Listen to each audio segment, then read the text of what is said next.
guys, what's up? Vicstar999 here. Welcome to my channel. Today we are reviewing Ocarina of Time. Ocarina of Time was, I believe, the second Zelda game I ever played when I was younger, and I played it on the 3DS. So it was kind of like a jump back in time, which is, you know, funny based on the theme of this video game. Flash forwarding to current times, I played the game on my Nintendo Switch through the Nintendo Online membership subscription thingy, so I played the Nintendo 64 version, but on my Switch. As many of you guys may or may not know if you are in the Zelda community, Ocarina of Time is one of the most popular fan favorite games. Like, if you say you don't like Ocarina of Time, you are basically hated on. So today we are going to find out if I am either hated on or if I agree with the large majority of Zelda players. So let's just get into it. For the first category, we are talking about controls. So I think that I realized as long as I'm playing a game that is not meant for the Switch on the Switch, the controls will never get 100%. They'll never get a 10 out of 10.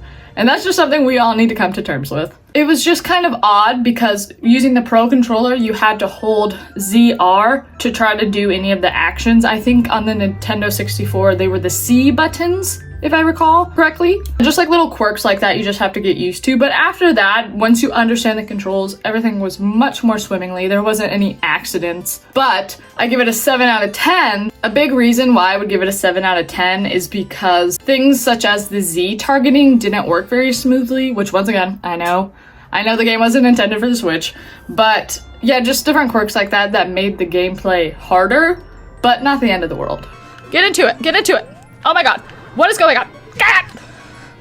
Why is it not? A girl is trying to target. What?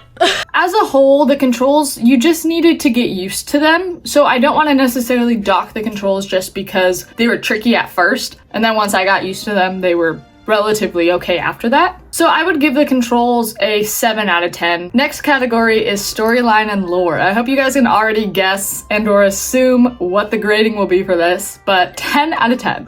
I would give Ocarina of Time an 11 out of 10 if I could, just because this is where the timeline splits into the child, the adult, and the fallen hero. So this game in general is super important to the storyline and lore of Zelda, as well as to why there are different storylines. If you didn't play Ocarina of Time, you might not fully understand, why are there different timelines? What's going on? How do all these games connect? They all connect because of Ocarina of Time. This is also the first game that we meet Ganon in chronologically, so that's always exciting, of course, because he's the main antagonist. And Link getting a hold of his part of the Triforce. Overall, I would give the storyline and lore a 10 out of 10. So for the third category, we are onto gameplay. Once again, kind of tricky because this game wasn't intended for the Switch, but overall the gameplay was really unique. There was so many hidden things, which once again could go back to the storyline and lore, but so many things that you find in this game via the gameplay and the different main quests that you have to do, such as under Kakariko Village. Why is there a giant torture chamber? Regarding the Sheikah people, I don't want to go off on a tangent, but let me know in the comments below what you think of them and if they are good people or not, as well as do you think Hyrule is a good place, or do you think that there's a lot of deep dark family secrets as told in the Shadow Temple in this game? Let me know in the comments below your guys' opinions.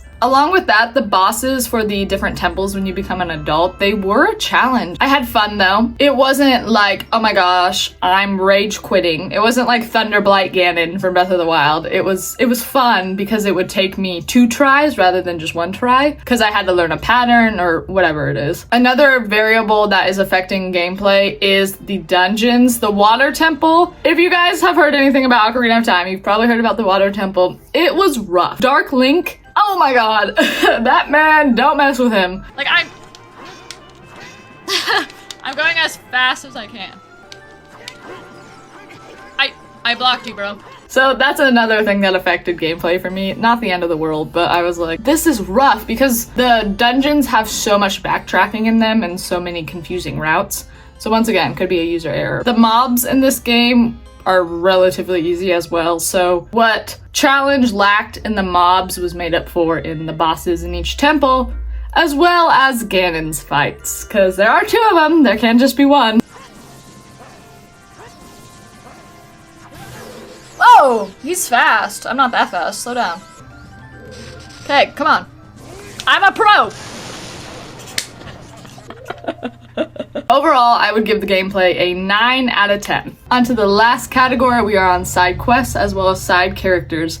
This game was so easy to rate in my opinion because I feel like they just did everything. They did everything and they did everything well. The side quests were fun and they weren't too long. A few of them, you know, I was like, ooh, maybe I won't do those. Those are relatively long. But for the most part, the side quests were the length of side quests. They weren't too exhausting. They didn't take too much time to do it. You could learn more about the lore and storyline through side quests. You could unlock certain items. You could get more gold skeletas, which I would count gold skeletas as part of a side quest side characters because that is a side quest in itself, collecting all of those. The side characters were interesting and unique and they all had their own story to tell. And it was very fun to see some characters in Link's child version versus in his adult version. The Scarecrow song, for example, you could classify that as a side quest, but it's very helpful if you did that as a kid and you can use it as an adult. You could get heart pieces on side quests, etc, etc. Moral of all that, the side quests and side characters were very well done. They had a lot of different rewards that you could win that would make you want to do them. In different places throughout Hyrule, there was different mini games that you could play.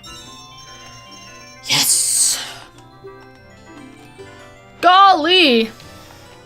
Just different stuff like that that made each section of Hyrule unique and fun, but only through side quests and side characters. So overall, I would give the side quests and side characters a 10 out of 10. So in conclusion, we have a 7 out of 10 in the controls, a 10 out of 10 in storyline and lore, we have a 9 out of 10 in gameplay, and we have another 10 out of 10 in side quests and side characters, equaling out to a 36 out of 40, which is a 90%.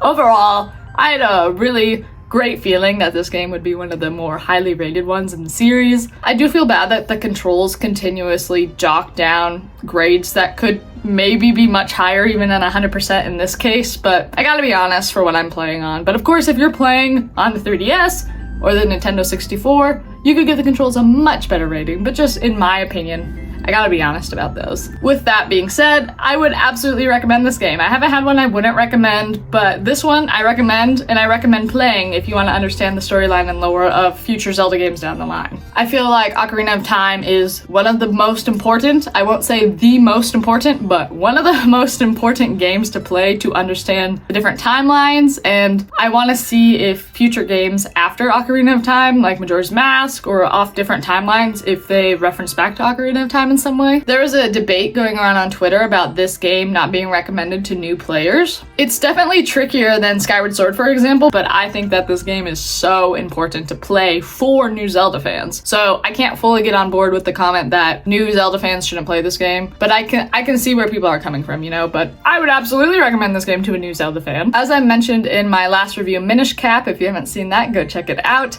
I will be taking a break from this series because Tears of the Kingdom comes out in 4 days, so my time will be devoted to Tears of the Kingdom, so I hope you guys can understand and come watch me play Tears of the Kingdom. If you guys enjoyed this video, please give it a thumbs up, subscribe down below, and let me know which Zelda game you guys are looking forward to me reviewing the most and or me playing. Thank you guys so much for watching, I appreciate it as always. I will see you guys later. Bye everyone!